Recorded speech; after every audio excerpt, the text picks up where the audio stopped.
And we are live. Queuing up a theme song.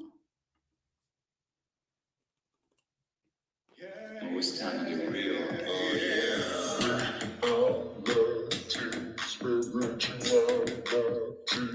It's a new experience.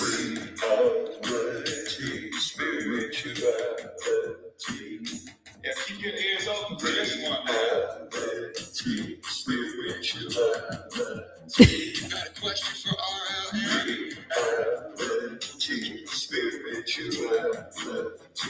I'm trying to get some answers, baby. Oh, now we getting real. Time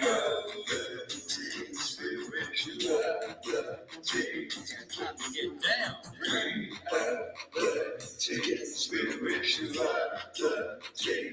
Yeah, you gonna feel good now. Real good. Now, that's what I'm talking about. All right. Welcome, everyone. Welcome to Reality Spirituality. I'm your host, Rebecca L. Norrington, happiness specialist, global happiness specialist, inner peace practitioner, student, but most importantly, a student, ongoing student, happiness specialist. Who the hell does she think she is? Happiness. Poo. You know what's interesting about that word? This happiness gets a bad rap, but I guarantee, I don't know where you are in your life, as far as, youngster, teenage, 20s, 30s, 40s.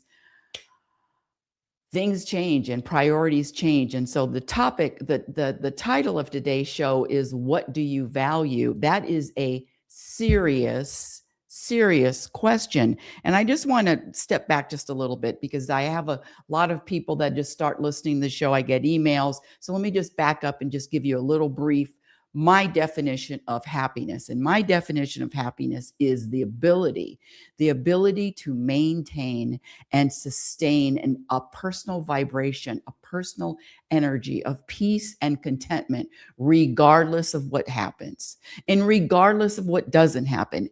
Are you able to be rooted in? Are you able to have a foundation rooted in peace, rooted in contentment? I'm not saying you have to stop what you're doing. You can, keep up the causes, keep up the marching, looking at the world. Oh God, this is serious. We need to change it. But can you be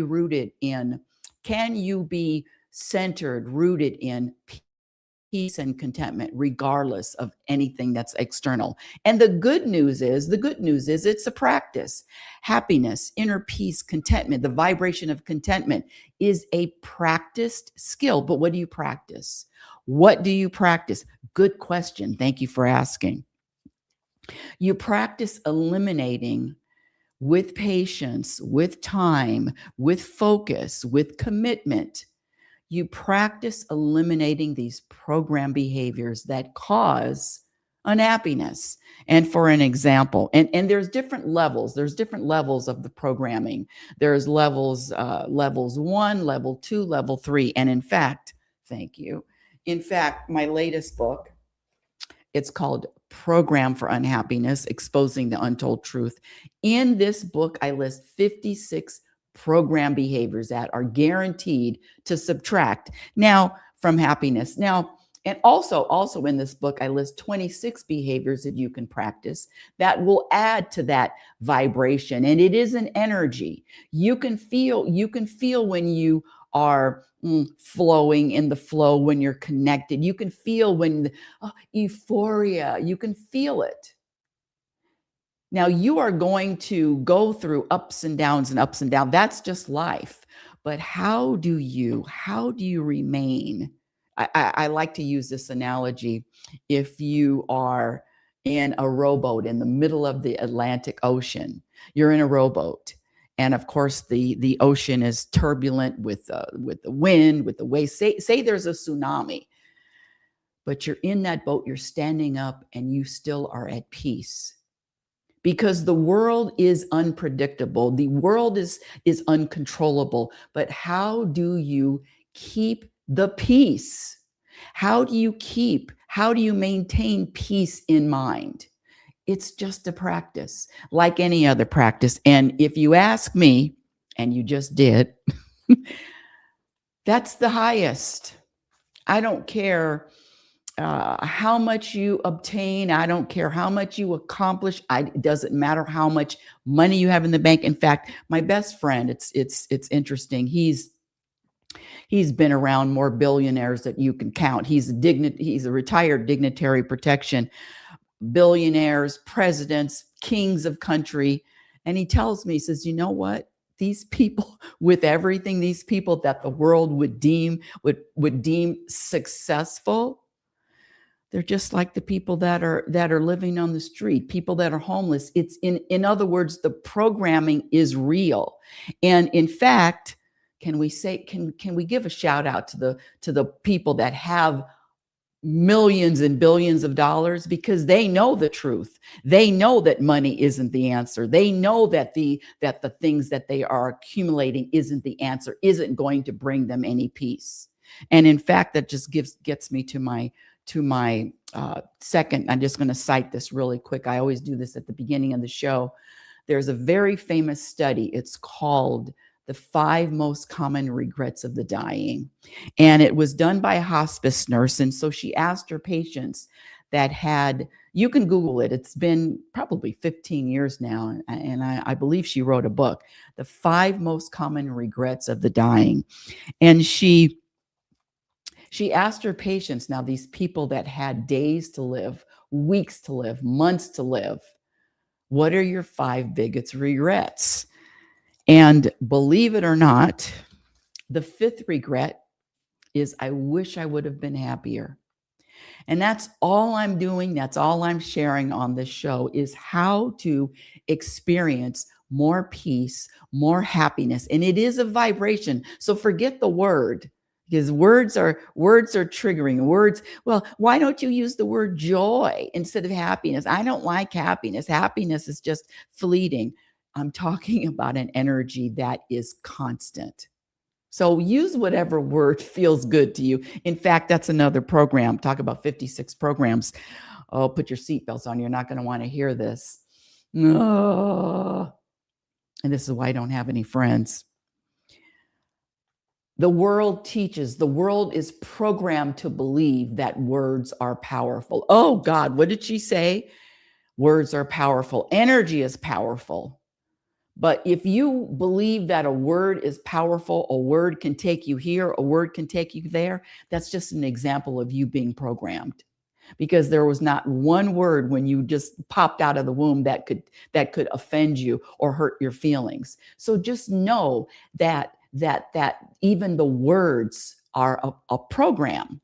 And that is the key. If you ask me, and you just did, it is a key.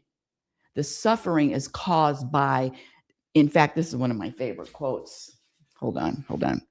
You are not experiencing life. You are experiencing your mind. So it is the mind that is causing the suffering. It is the programming that is causing the suffering, not the event itself. And I'm not here to say that I'm right about everything. I'm not here to say that this is the only way to live. But I'm telling you, after 70, did I say I was 70? Well, I'm saying it, 70 years. Don't tell anybody. 70 years of experience, 70 years of life. The answer is simple, but it is a difficult practice. It is the most difficult, challenging practice that I've ever engaged in, ever. And that is why not too many people are running to practice. And what do you practice? All of the answers, all of the solutions, all of the calm and the peace is found in the mirror.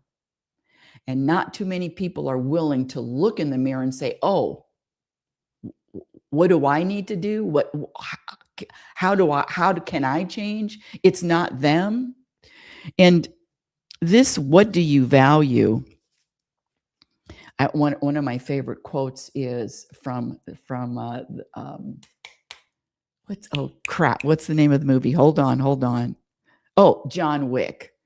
He was a man of commitment, a man of focus, a man of sheer will. And that's the same with this practice. This is my focus. This is a commitment. And just by sheer constant, diligent, eliminating programmed behaviors, eliminating and not identifying with the identity that the mind wants me to believe that I am. See, I'm not the mind, I'm not the thoughts, I'm not the stories. And if I'm not, neither are you. But I digress. Let's get to the topic. What do you value?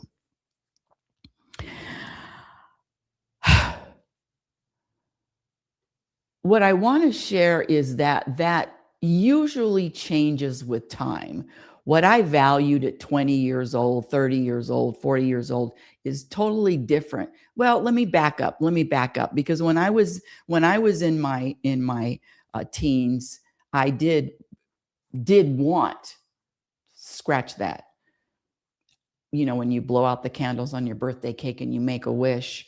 And I always wish for the same two things. I share this story probably millions of times. I always wish for the same two things. Number one, I wanted to live to my potential, and I had no idea what that was.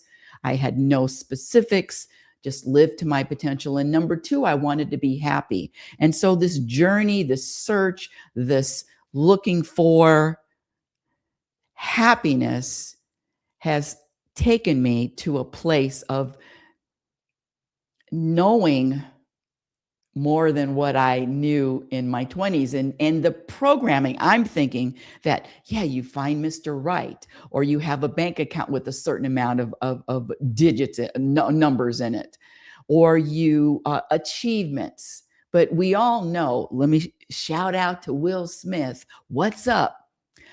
He was interviewed in GQ magazine in November 2021. And anything that I say, you can research it and Google it. And he said, this was before the infamous slap heard around the world. And he said, you know, I have everything.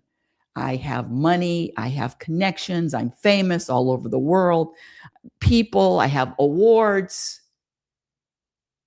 but I'm not happy.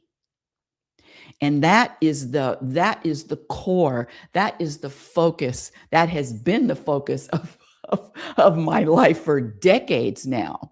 And when I say focus, it is a constant, it is a never ending topic, never ending commitment. In fact, I was at the gym this morning. Excuse me. I was at the gym this morning, and one of the gentlemen there, we don't, well, he's one of these guys, scratch that. He's one of these people, very, very bright. Scientific, meaning used to be I think a neuroscientist, you know, one of those really bright people.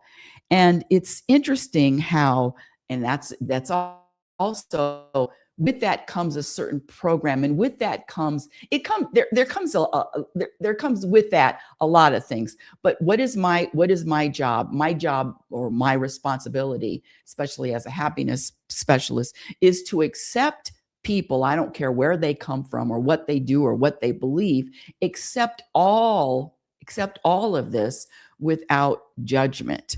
And that is a practice, because judging others' behaviors, what they say, what they do.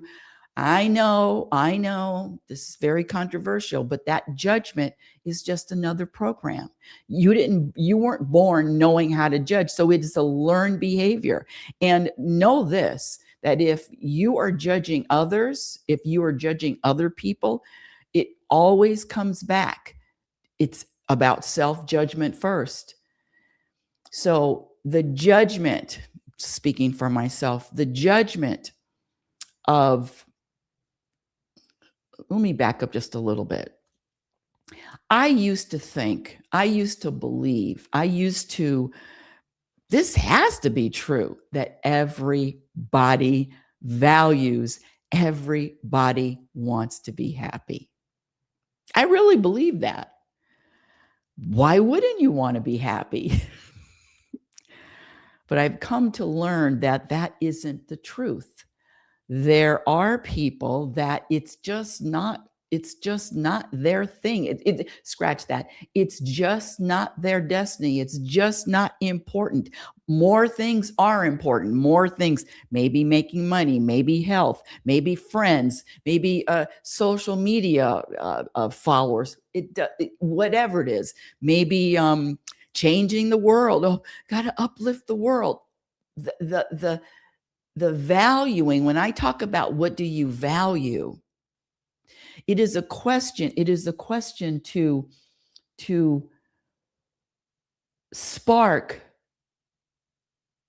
a real personal debate, a real scratch the debate, a real personal,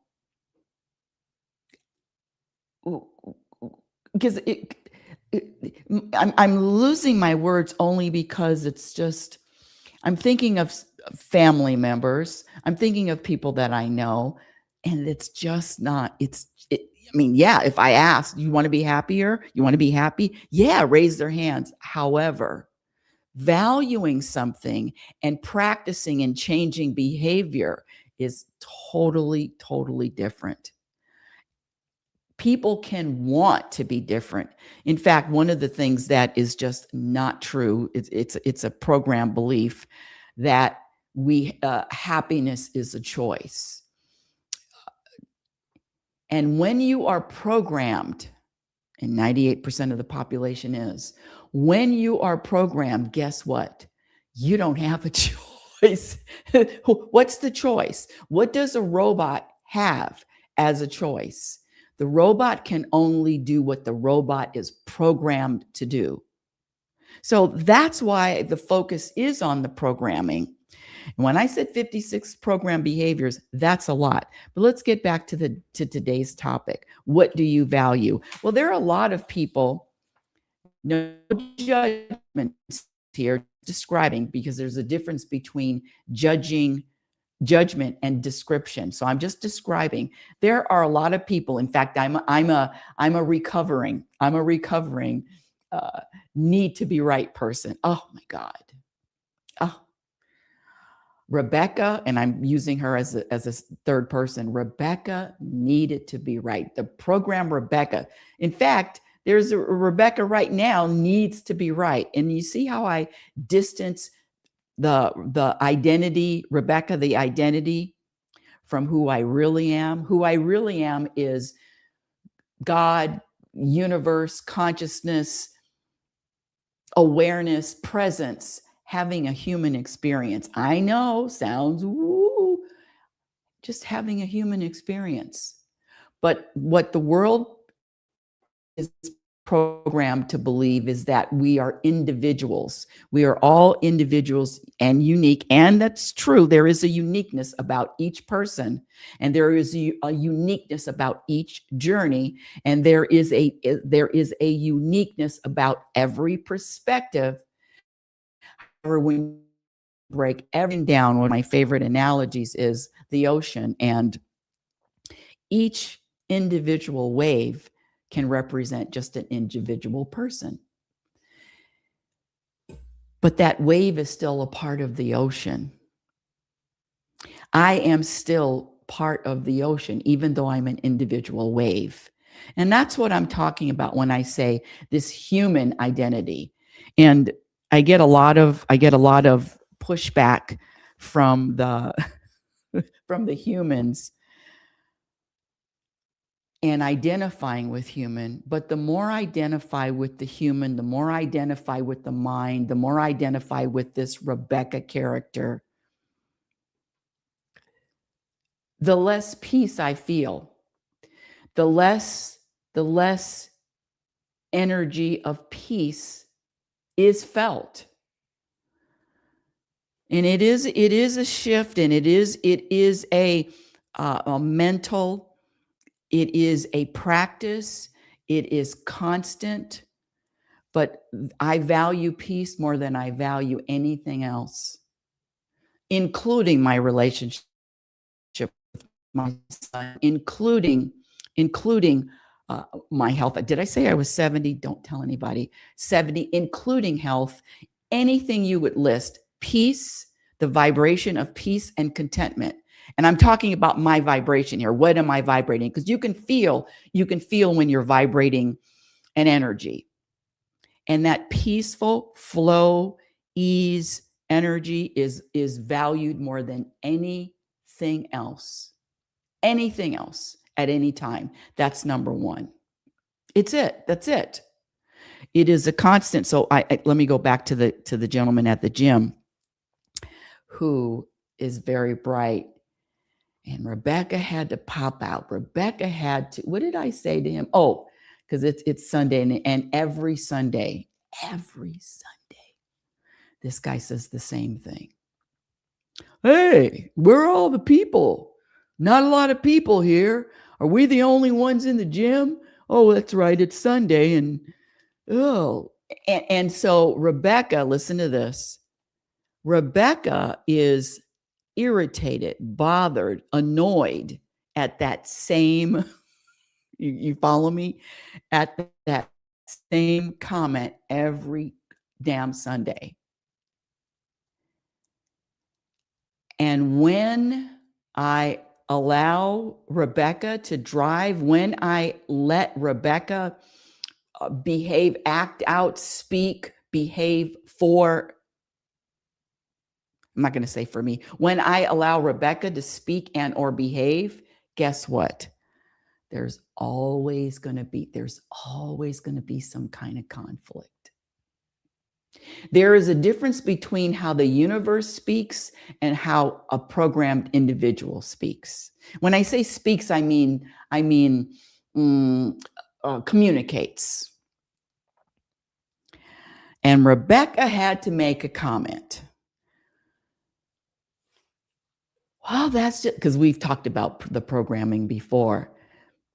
Well, you said that last Sunday. You'll probably say it this Sunday. You see, Rebecca's voice, and here we go. Rebecca having that voice, is that peaceful? Does that even what kind of, and I'm really coming back and realizing that sometimes Rebecca pops out. And that's why this is an ongoing practice. It is never ending, no vacations, no breaks.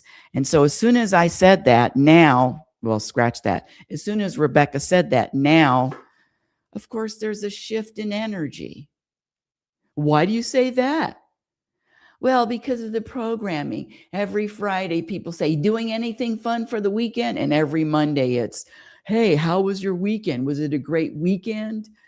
So that's what, but guess what? Rebecca is programmed also, because Rebecca has her triggers and Rebecca has her buttons. So who am I identifying with? What do I, when I say I, little I, what do I want to experience? I am either vibrating an energy of dissatisfaction or satisfaction in any single moment. Dissatisfaction or satisfaction. Look out into nature. Look out into nature. Look at the animals. Are they running around here dissatisfied, living in the past, complaining, not living in the present moment? No. When I say that it is a practice, it is never ending. There are no vacations. There are no breaks. There's no time off. There's no, it's every waking moment, being conscious of what Rebecca, scratch that, what is coming out of the mouth, being conscious of behavior, being conscious of am I accepting? And what happens is it's just less talking and more listening and more accepting. The sun shines on the serial killer and the Pope. So there's more accepting, there's more letting things go, letting it flow, and allowing these people allowing these programmed people to do whatever they are programmed to do, and behave whatever they are programmed to act on, think about. And it's not an easy practice to accept, especially people that are not with the same mindset, that are not open, that have a totally different opposite way of thinking. What do you value? You know what some people value? Some people value being right. Some people value having a lot of money. Some people value being in the best health. And what does that mean anyway? Some people value just there's a list of causes. You know what? I wanted to start the show. I wanted to start the show with this comment. And the comment is this: what is the biggest problem in the world today? What is the biggest problem in the world today? Is it global warming? Is it overpopulation? Is it wars? Is it pollution? Is it plastics in the ocean? Is it animal rights? Race relations? What is the biggest problem in the world today? If you ask me, what is the biggest problem that the world faces today? The biggest problem. I mean, what could be a list of 100, thousands, correct? Especially with in each individual. Global warming, animal rights, war, racism, health, food, what's in the food. What is the biggest problem in the world today? If you ask me, put your seatbelts on. Unhappy people. That's it. Unhappy people. And when I say unhappy people, I'm talking about unhappy programmed people, people that allow their mind to dictate what they say and how they behave. People that believe that this mind is who they are. People that identify with the mind. People that are not open. Here we go. People that are not open to different perspectives. And I didn't say that you had to agree, but there is an openness. And the majority of humans are just like this. I remember it was in the late 90s. I remember going to the World Trade Center, both of them. And there was one World Trade Center. I don't remember which one it was, north or south. It might have been the North Tower, but it was the one with the antennas on it. Anyway, there was a restaurant all the way at the top. It was called, what was it called? Something at the sky, top of the sky, something like that. But I remember going on the roof. You could go to the roof of the World Trade Center. And I remember looking down on the roof of the World Trade Center, looking down. And I remember seeing a small plane, looking down at a small plane. And I remember looking out and seeing all the boroughs from Long Island to Brooklyn to Manhattan. I mean, the view, the Hudson River, the view from the top of the World Trade Center, it is undescribable. I could look down on the Brooklyn Bridge. But when I went down to the lobby, guess what the vision was? It wasn't like it was, stating the obvious. It wasn't like it was on top of the World Trade Center. It wasn't like that. Very limiting. And that's all I'm saying, is that the being programmed and not recognizing the programs is a very limited state. It is a very limited way of living. The more perspectives, the more open, the more the ability to be open to different ideas and different ways of thinking, different ways of computing, different ways. The more you can do that, the more peace you are going to feel. Guaranteed. Guaranteed.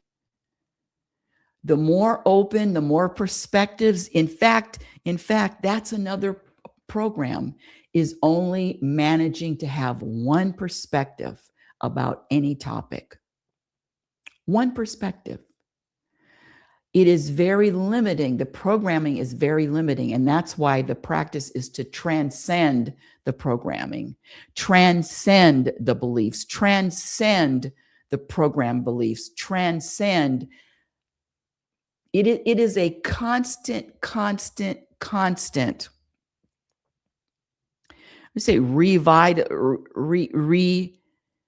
reevaluating and staying open to all possibilities. That's how scientists are.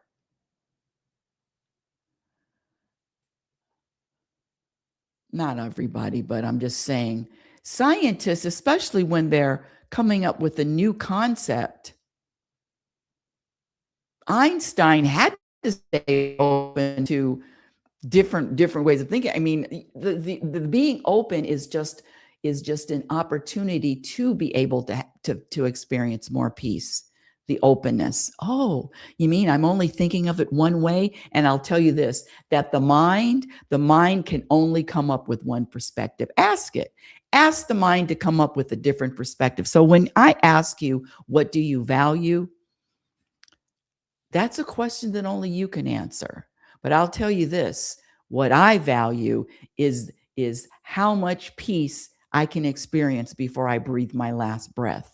What I value is how much can I vibrate an energy of contentment before I breathe my last breath. There's a gentleman at the gym, and he's working out every day.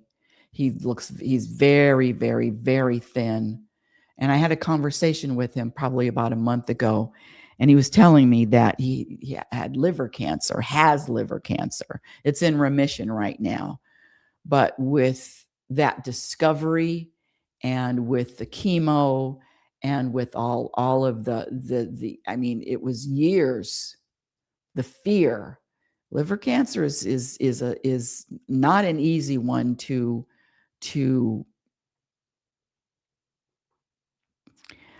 it's not an easy cancer, let me just say that. It's not a skin cancer. It's not easy.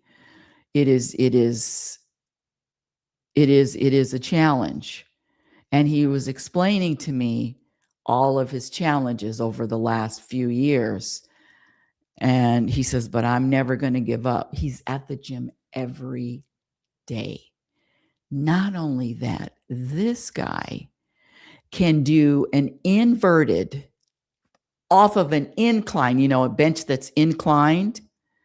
This guy, okay, so if this is the high and this is the low, his head is on the low end, and he can lift his legs up off the bench, both legs at the same time. I mean, that's really a hard workout if you're targeting on your lower abs. Lifting his legs up at the same time. I can't do it. Well, I could do it if I kept practicing, but I'm looking at him. I mean, he takes every exercise to the ultimate. I mean, I've never seen anything like it. Well, there's a couple people that are really, really, really, really. This one gentleman at the gym, he can do an 11-minute plank, 11 minutes, and he's in his 80s. 11 minutes. So that's what I'm talking about. When you are committed, you're focused, and it's just valuing the contentment, valuing the peace, and everything else is going to fall into place. But I start with being plugged in, foundationally being plugged in to peace. And it's not easy. And people are not program people are not accepting. I've been called every name in the book. I've also been just insulted to the max, angry. Well, you don't care. You're happy, your head's in the sand. Attacked, personally attacked. Do you know that I have people that don't talk to me? Seriously, they made a decision not to speak to me. There's this one woman at the gym, has not spoken to me for almost 2 years. But every morning I speak to her. Every morning I say good morning, even though she doesn't speak back, even though she doesn't talk back. Why? Because I say good morning to everyone. And I'm not going to allow someone to dictate how I behave or what I say. I'm going to be nice. I'm going to be loving. I'm going to be. In fact, the other day I ran to get the door for her. I just pushed the button and the door came open automatically. But I ran to push the door. I said, "Let me get the door for you." She was in front of me. "Let me get the door for you." She didn't know it was me. I pushed the button and the door opened. She was right at the door right before she opened it. She looked back. "Oh, it's me." Oh, can you imagine? That's another program, holding a grudge, keeping a grudge, staying angry. Now, I'm not saying that you have to go out and buy somebody dinner or buy somebody lunch that hates you. I could do that. I could do that easy. I could do that. And why? Because the program of pride and holding a grudge and being right and you first, I'm done with all of it. So what do I value more than anything else is the ability to be at peace internally, the ability to have a peace in mind. What do I value more than anything else? That's it. An energy of peace and an energy of contentment. That's what I value more than anything else, more than health, more than millions or billions of dollars. In fact, if anyone said, I've said this before, "Hey, Rebecca, I'll give you $5 billion, not 5 million, $5 billion to give up your consciousness, give up this knowledge of, or give up this behavior and knowledge of what the truth is." Or let me just simplify this. Go back living how I used to live at 20 and 30. You can have it. There is nothing that can buy the contentment that I'm talking about. There is no amount of money that can purchase what I am focused on. There is no amount of money, no amount of things, no amount of change, shift that you could give me that I would exchange for what I've discovered. And what did I discover? Is that peace and happiness and contentment is all found within. All of it. And all of it is a constant practice. Constant. But I'm in a world that doesn't value it. I'm in a world that everything else is important. Achieving, doing. Nothing wrong with it. But don't think that when you've accomplished, in fact, all you goal setters out there, all you people that write out your oh my God, a 5-year goal. Oh, that just makes my head hurt. 10-year goal, 1-year goal, 3-month goal. I'm not in the present moment. I value living in the present moment. I value being in the present moment. I value experiencing the present moment and peace within. I can't control what's out there, but I definitely can practice and maintain and know the focus. But the mind, this mind is not going to like it. This mind is always wanting more. This mind is, what else? This moment isn't good enough. What else is out there? This mind is not the friend. This mind is not your friend. This mind will always come up with something to be dissatisfied with, something to be discontented with. This mind, that's why there's a separation. There's one of my favorite spiritual teachers. His name is Moji, Moojiji. You can find him on YouTube. And one of my favorite talks is it's titled What Must Watch Satsang. Must watch Satsang, Satsang. I will not start with your problem. I will start with you. And it always comes back to the person and the mind. Don't think that what's between here is right. Don't think that what's between here is telling you the truth. In fact, another teacher, her name is Byron Katie, and her practice is to ask. There are 4 questions. Let me see if I can find them really quickly. 4 questions. Okay, here it is. Ask yourself 4 questions when the mind comes up with, this is true, this is real, I have evidence. The first question is it true?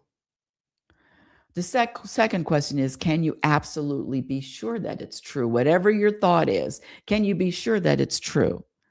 The third question is, how do you react? What happens when you believe that thought? And the fourth question is, who would you be without that thought or without that story? This believing the mind, if you want to experience more peace and more happiness, has got to stop. This belief in what comes in between that's in here, that is constantly on, constantly going. It is a constant. It's a motor mouth. It's a motor thought. It's just quiet the mind. You know how I can quiet the mind is when I ask it a question. Give me another perspective. Give me another perspective that will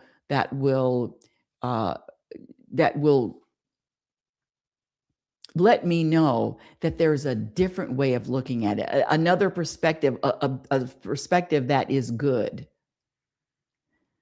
And that's not easy to do. The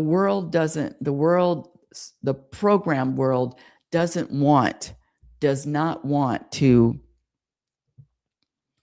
concentrate on what's good or concentrate on what this moment, how this moment is serving. Whatever a person goes through, I know.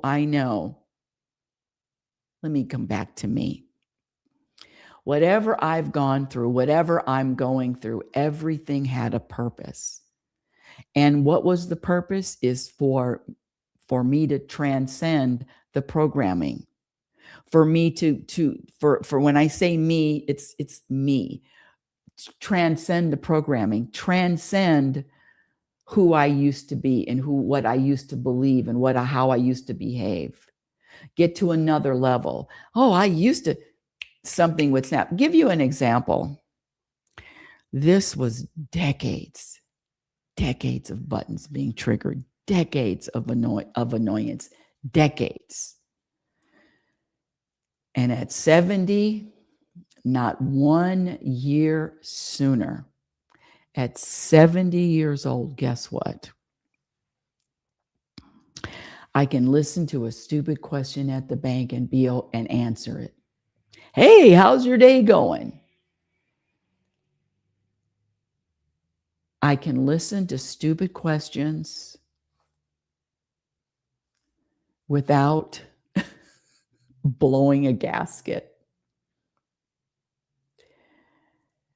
If Rebecca is triggered, because Rebecca is the one that's triggered, if Rebecca is triggered and or annoyed by anything, then that's where I start digging. That's where the focus is going to be. Oh, this bothers Rebecca. Well, let's see if I can eliminate that. Because who's more powerful? The person that gets triggered, the person that can have their buttons pushed, or the person that can't?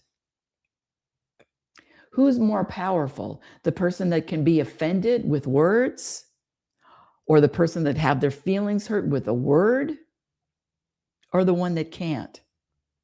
And the pushback is always, well, you're just not human, and gee, you're not feeling anything. No, I feel all of it. But guess what? I do not label the feelings. I do not attach a story as to a reason why I'm feeling that way either. So what do I value? I value peace. I value contentment. Not for everybody. This shit isn't for everybody. A very small percentage. But I am committed. I am focused. And the practice is constant. Sheer will.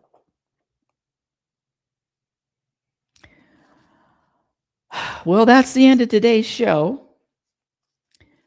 But before I go, I want to ask you, what are you valuing, and what you valued yesterday, is it the same?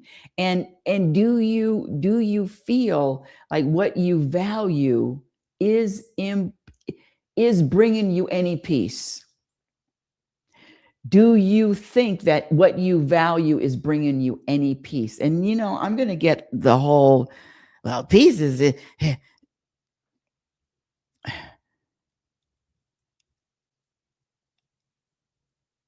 I consider myself, scratch that. I consider this archetype. I consider this person here, this human, one that rebelled, one that wrote letters, one that picketed, one that had causes, one that was just, hey, OJ is guilty. Oh my goodness, don't even get me started with all of the causes and all of the things. I mean, I wouldn't even talk to anybody that thought that OJ was innocent. Back in the day, back in the 90s, I wouldn't even have a conversation with you. I lost friends that I'd had for decades because of that. It's just different now. It's just an acceptance. These people that have their opinions and have their ideas and what they believe is the truth. I mean, and they're just stuck on it. I accept them. And that is the road to peace. Acceptance without judgment. It's a practice, and it ain't easy. Well, that's the end of today's show. Thank you for listening. Reality Spirituality is heard every Sunday at 9 a.m. Pacific Standard Time. Follow me on X at RL Norrington. LinkedIn, I'm on LinkedIn. My Instagram handle is Reality Spirituality. YouTube channel, I've got a lot of really good videos on YouTube. It's growing. The channel is growing. Smash the like button, like and subscribe. I like the kids say smash the like button. My first book, Reality Spirituality, The Truth About Happiness, was published in 2014, but the latest book, Programmed for Unhappiness, Exposing the Untold Truth. And this show is about the truth. What is the truth? The truth is that the majority of people on this planet are programmed to believe whatever they're believing. Everybody's programmed is different, but it is the programming that is causing the suffering more than the actual activity or the experience. Exposing the Untold Truth. In this book, I list 56 program behaviors that subtract from happiness, but I also list 26 behaviors that anyone can practice with patience that will add to your happiness. And what are they? Let me see if I can. Oh, well, here, and this book is triggering. Listen to this one. Difficult people are a myth. Oh my God, that's so bad. Difficult people are a myth. What does that mean? Of course, there's difficult people. There's people that are more difficult than others, people you get along with, people you don't. Well, you know what? Run to the people that you don't get along with. Run to the people that bother you. Run to the people that annoy you if you want to transcend and get to another level. Because who's more powerful? Well, I give the analogy, is an elephant bothered by a gnat? Absolutely not. Is an elephant bothered by a gnat riding on its back?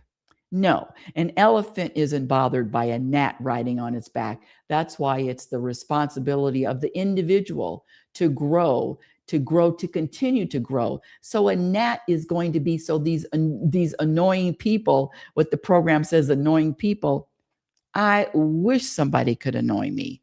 However, still there, don't think I've mastered anything. But when I realized that, they're so annoying, the worst thing to do is get the mirror out. It's time to get the mirror out. Oh God, I hate the mirror. No, I don't. Because the mirror is the truth, and the mirror comes back to what can I do? Not to what anybody else can do, not to whatever anybody else problem. No, what can I do? What do I need to change? I said the elephant isn't bothered by a gnat. So that just means that I need to grow more. I need to transcend. I need to get to a place where I'm not bothered by a gnat.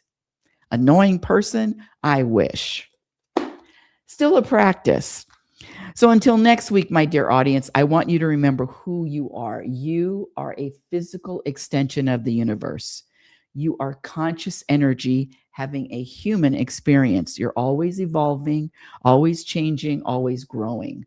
Love is patient and love is kind. Be patient and be kind to yourself, and accept in every moment that you and everybody else is doing the best that they can. Everyone is doing the best that they can in any single moment. And remember, you cannot have a happy ending to an unhappy journey. It is about the journey. You've been listening to Reality Spirituality Radio with yours truly, global happiness specialist, Rebecca L. Norrington. Remember, happiness is a practice skill. And I promise you, what you will experience reflects on what you practice. Have a conscious week. Thanks for listening.